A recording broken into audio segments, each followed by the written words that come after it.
बातम्या सविस्तर पाहूया।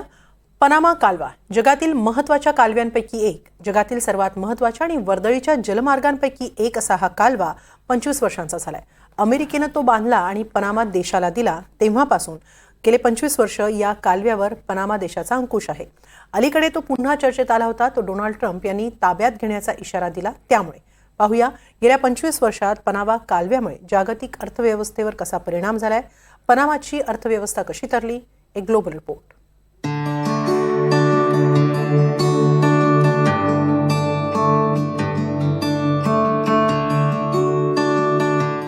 पनामा कालवा अटलांटिक महासागराच्या कॅरेबियन समुद्राला प्रशांत महासागरासोबत जोडणारा एक कृत्रिम कालवा। 1904 मध्ये अमेरिकेने फ्रान्सकडून या कालव्याचे हक्क विकत घेतले। कालव्याचं बांधकाम सुरू केलं आणि 1914 मध्ये जलवाहतुकीसाठी कालवा सुरू झाला।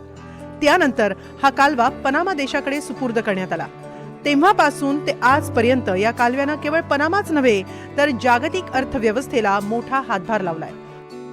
कालवा बांधण्यापूर्वी दक्षिण अमेरिकेला वळसा घालून अटलांटिक महासागरात पोहोचावं लागायचं। मेझलेनच्या धोकादायक सामुद्रधुनीतून प्रवास करावा लागत असे। मध्ययुगात कृत्रिम कालवा बांधण्याची कल्पना सर्वप्रथम मांडली गेली। पनामाचं मोक्याचं स्थान, अरुंद भूमीचा पट्टा कालव्यासाठी पोषक होता। 1534 मध्ये रोमन सम्राट पहिला कार्लोसनं पाहणीचे आदेश दिले। 1855 मध्ये अमेरिकेकडून कालवा बांधण्याचा प्रस्ताव पुढे आला। याच काळात फ्रेंच लोकांनी सुएझ कालव्याची निर्मिती केली। तेव्हाच पनामा कालव्याच्या निर्मितीच्या विचारांना वेग आला। 1881 मध्ये फ्रान्सकडून बांधकामाला सुरुवातही झाली। 28 कोटी अमेरिकन डॉलरचा खर्च करूनही बांधकाम मात्र थांबलं। पुढील 13 वर्ष अमेरिकेकडून सतत पाहण्या आणि अभ्यास करण्यात आला।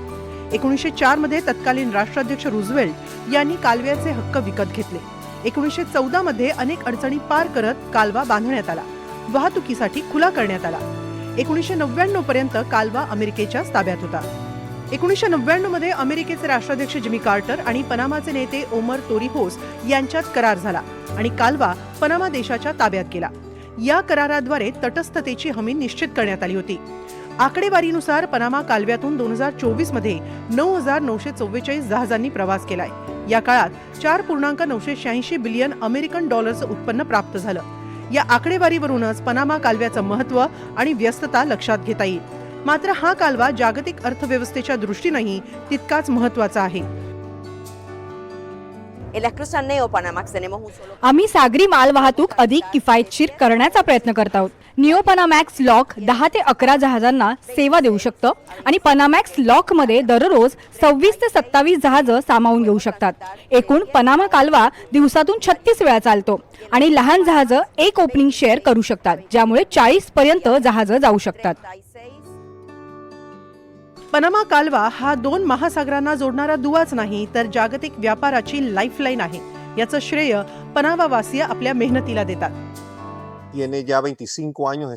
गेले 25 वर्ष केवळ पनामाच्या नागरिकांनी पनामा कालव्याचं काम पाहिलंय। 6% जागतिक व्यापार आम्ही हाताळतोय।